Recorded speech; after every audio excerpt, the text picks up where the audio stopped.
রাজশাহীর তানোরে গভীর নলকূপের প্রায় 50 ফুট ভেতরে পড়ে গেছে 2 বছরের এক শিশু। সেখানে আছেন সহকর্মী তারেক মাহমুদ। যাচ্ছি তারেকের কাছে। তারেক, উদ্ধার অভিযানের সবশেষ কি তথ্য আছে আপনার কাছে? আর এই দুর্ঘটনাটা আসলে কিভাবে ঘটলো এ বিষয়ে বিস্তারিত জানাবেন আমাদের।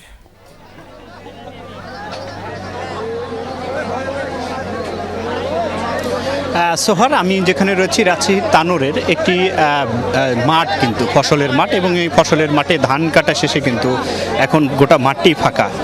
ঠিক এইখানেই পানির যে বোর্ডিং রয়েছে সেখানে আসলে এই শিশুটি পড়ে গিয়েছে এবং এই গভীরে সেই শিশুটি রয়েছে। তবে ফায়ার সার্ভিসের কর্মীরা এখন পর্যন্ত তারা কাজ করছেন, অক্সিজেন দিচ্ছেন ভেতরে।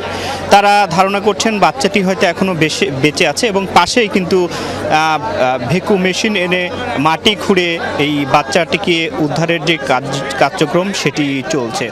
এবং এই পরিত্যক্ত যে গভীর নলকূপের পাইপে সেখানে তার এই বাচ্চাটি তার মায়ের সাথে কিন্তু এখানে এসে খেলছিল এবং খেলার এক পর্যায়ে তার মা কিন্তু পাশেই থাকে। হঠাৎ করে বাচ্চা, আমরা যতটুকু দেখতে পাই যে এইখানে আউট ছিল, যে খড় ছিল, খড়ের মাঝখানে কিন্তু এই পরিত্যক্ত নলকূপের গভীর নলকূপের যে পাইপ সেখানে কিন্তু পড়ে, এবং তাই সে বাচ্চাটির নাম স্বাধীন।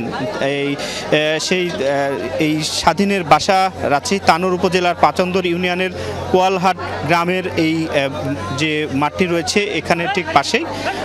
এখন পর্যন্ত ফায়ার সার্ভিসের কয়েকটি ইউনিট এবং স্থানীয়রা তারা এখানে কিন্তু ভেকু মেশিন দিয়ে এই এখন পর্যন্ত নলকূপের পাইপের ভেতরে যে আমরা যতটুকু দেখছি তাদের যে কার্যক্রম উদ্ধার তৎপরতার সেটি চলছে। এবং আমরা এখানে যারা দায়িত্বরত রয়েছে যে তাদের সাথেও একটু কথা বলতে চাই। একটু যদি বলি, উদ্ধার তৎপরতার কি অবস্থা এখন পর্যন্ত একটু জানতে চাচ্ছি। উদ্ধার তৎপরতার কি অবস্থা এখন পর্যন্ত? এখন উদ্ধার তৎপরতা চলমান আছে। আমাদের যে আমরা যেটা সুতা দিয়ে পরিমাপ করছি এটা প্রায় 35 ফিটের মতো নিচে অবস্থান করছে। 2 বছর মেশিন দিয়ে প্রায় পার্শ্ব খুঁড়ছে এটা, যে 30 বা 35 ফিট খোঁড়ার পরে আমরা সুড়ঙ্গ পৌঁছার চেষ্টা করবো আর কি। আগে ওই পার্শ্ববর্তীতে 30 থেকে 35 ফিট আমরা খুঁড়বো, তারপরে আমরা সুড়ঙ্গ করে বাচ্চার কাছে পৌঁছবো। আমাদের বর্তমান পরিকল্পনা এটা। বাচ্চাটি বেঁচে আছে কিনা কি মনে হচ্ছে? বাচ্চাটা আমরা 4টা সাড়ে 4টা পর্যন্ত আপনার বাচ্চার আওয়াজ পেয়েছি। হ্যাঁ, তারপরে যখন জনগণ বেশি হয়ে গেছে আর শব্দের কারণে আমরা পরবর্তীতে আর শব্দটা ওইভাবে পাই নাই, এবং এখনও আর কি বাচ্চাটা মানে শব্দ পাচ্ছি না এখন আপাতত। এখন কি অবস্থায় ছাড়লা ভালো জানি। কতক্ষণ সময় লাগতে পারে আসলে এই উদ্ধার কাজ শেষ করতে?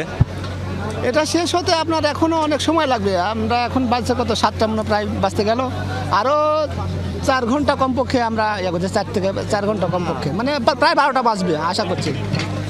আমার এখানে তানোর ফায়ার স্টেশন একটা ইউনিট আছে, এদিক চাপাই থেকে একটা আছে, 2টা। রাজশাহী থেকে আমাদের ঊর্ধ্বতন কর্তৃপক্ষ আসছে, সহকারী পরিচালক মহোদয় আসছে। এখানে 3টা ইউনিট আপাতত আছে। ধন্যবাদ আপনাকে। সোহার, শুনছিলেন এখন পর্যন্ত ফায়ার সার্ভিসের মোট 3টি ইউনিট কিন্তু কাজ করছে। ভেতরে অক্সিজেন দেওয়ার যে কার্যক্রম সেটি চলছে আমরা দেখতে পাচ্ছি, এবং এখন পর্যন্ত স্থানীয়রাও কিন্তু এখানে অংশ নিয়েছেন উদ্ধারের কাজে। সেটি আমি আইনশৃঙ্খলা বাহিনীর সদস্যরা তারা এখানে সরানোর জন্য এখানে তাদেরকে বুঝিয়ে কথা একটু করলো বা কি অবস্থা একটা আপনার কাছে একটু জানতে চাচ্ছি। আমার আমার সাথে উনি যাচ্ছিল, পরবর্তীতে পড়ে যায়। 2 ভাইয়ের সাথে শোনা কথা বলছি আপনাকে। পরবর্তীতে মা একটু আগে গেছে, পরে বাচ্চা যখন পড়ে যায় আত্মচিৎকার করছে, তখন পিছনে দেখে বাচ্চা নেই বলে তখন ওই কূপের ভিতরে, মানে নালার ভিতরে, যে ইয়ের ভিতরে, বোরিংয়ের ভিতরে। তখন এসে এলাকার লোকজন, এবার আমরা এক্সকাভেটর নিয়ে এসেছি উদ্ধারের জন্য। দেখতেই পাচ্ছেন বাকিটা। একটু যদি আমরা আরও যারা রয়েছে তাদের সাথেও একটু কথা বলতে চাই। কখন থেকে আসলে কাজ চলছে, কি অবস্থা একটু বলবেন? এটা ঘটনা ঘটেছে বেলা 1টার পর, আর উদ্ধার হয়েছে 5টা পর থেকে শুরু হয়েছে। আপনার ফায়ার সার্ভিস এসেছে আপনার 4টার পর। এই মিলেই কাজ চলতেছে।